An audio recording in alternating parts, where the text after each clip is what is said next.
Bağlımdan akku bulup uçup жүрüm göl üstünün gök asmandın meykeninde balık sımal erkin süzüm alыс geçsem kursam olup sağınam salkın dörüm altın gölüm ысык gölüm. Кыргыз Республикасынын президентине караштуу мамлекеттик тил жана тил саясаты боюнча улуттук комиссиясы Залкар жазуучу Чыңгыз Айтматовдун 95 жылдыгына жана Кыргыз Республикасынын мамлекеттик тил жөнүндө мыйзамынын кабыл алынгандыгынын 34 жылдыгына карата 3 айлык жарыяланган. Анын алкагында бардык мамлекеттик мекемелерде Айтматов ааламы даңазаланып, эне тилди өнүктүрүү максат кылынууда. Эне тилсиз улуттун болушу мүмкүн эмес. Ошондуктан элди түбөлүк эл кылып турган анын тили Чыңгыз Айтматов. Кыргызстандын Залкар уулу дүйнөгө аты таанымал белгилүү жазуучу, коомдук жана мамлекеттик ишмер Чыңгыз Айтматов талас өрөөнүндө туулуп өсүп, эрезеге жетти. Атасынын жеринде тилекке каршы атасыз, бирок атасы тараптан жакын туугандардын жанында өстү. Атасы Төрөкул Айтматов каза болгон учурда ал болгону 9 гана жашта эле. Ошол жерде жашоонун кыйынчылыгын жана чанда учурай турган жакшы күндөрдү башынан кечирди. Жашоонун ар тараптан ар башка багыттарда тааныды. 14 жашында сельсоветтин катчысы болуп баштаган Айтматовдун эмгек жолу райондук каржы бөлүмүнүн агенти, Кыргыз мал чарба илимий изилдөө институтунун эксперимент фермасынын зоотехниги, литературный Кыргызстан журналынын редактору, Правда гезитинин өз кабарчысы, Кыргызстан кинематографисттер союзунун төрагасы болуп иштөө менен улантылган. Айтматовдун чыгармачылыгы студент кезинде башталып, кыргыз тилинде жазылып, биринчи аңгемеси гезитчи Дзюо деген ат менен Кыргызстан альманахында орус тилинде жарыяланган. Анын чыгармачылыгы кыргыз адабиятынын эл аралык деңгээлиге көтөрүп, жазуучунун дээрлик чыгармалары КМШ өлкөлөрүнүн опера жана драма театр сахналарында коюлган. Жана чыгармалары боюнча тартылган кинофильмдер эл аралык кинофестивалдын алдыңкы сыйлык байгелерине ээ болгон. Чыңгыз Айтматов улуу жазуучу гана эмес, өзүнүн акылмандыгы, эмеңгерлиги менен турмуштун чыныгы жашоо сүртүмдөрүн дааналап жазган көркөм чыгармалары дүйнөдөгү ар кайсы калктын тарыхын өз мезгилине жараша акыйкат жана элестүү чагылдырылгандыгы элдик мурас болуп, эпос, поэма, санжыра жана тарыхый уламыштарга негизделгендиги айрыкча эстетикалык көркөмгө ээ кылып өзгөчөлөнүп турат. Чыңгыз Айтматов элибиздин энчисине жаралган өзгөчө инсан. Анын элибиз үчүн жасаган эмгеги эч нерсеге теңдессиз. Ал өзүнүн улуу таланты, үзүрлүү адабий чыгармачылыгы жана саясий ишмердүүлүгү менен кыргыз элин улуу эл катары жер жүзүнө таанытты. Кыргыз деген менен Чыңгыз деген ысым ажырагыс бир бүтүндүккө айланды. Кала берсе кыргыз тили дегенде Айтматов ааламысыз элестетүүгө мүмкүн болбой калды. Кыргыз элинин улуу уулу экени мына ушунда.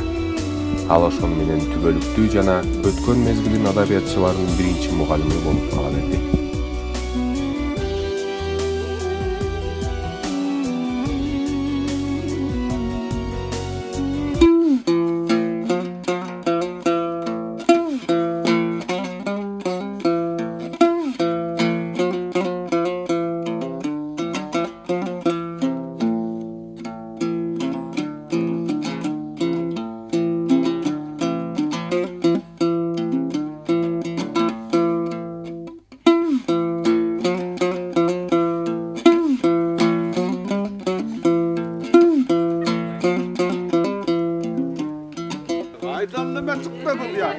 Vermeyimiz ya, kaydan vermeyimiz.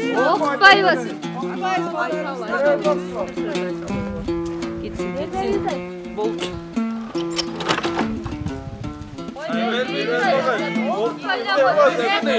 Токтоткула. Ой, эл журт. Сер караңгысыңарбы?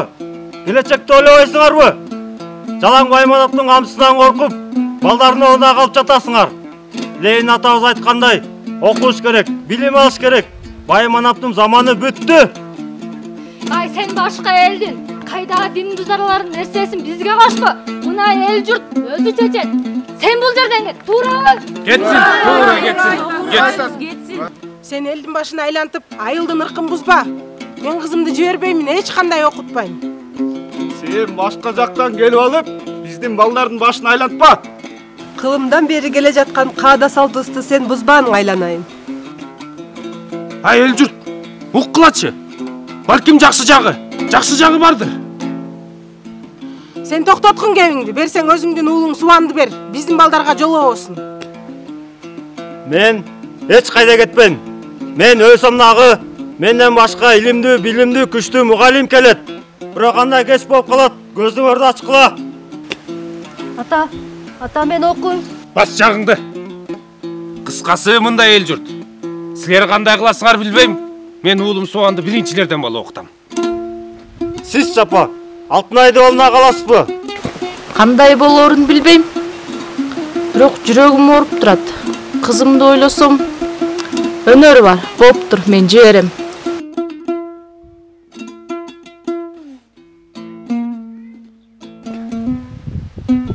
Эй, эл журт. Ойлоңгула. Балдар деген билимдүү болуш керек. Менден күчтүү чет жакка окутуш керек. Байманаптын кулу болуп жашап келдик. Жетет. Теңдик заман келди. Ошондуктан эртең балдар кыздарды жибергиле.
Xəyalımdan haqqı bolup uçup жүрüm göl üstünün gök asmandın meykeninde balıqsımal erkin süzüm alız geçsem qusab olup sağınam salqıp dörüm altın gölüm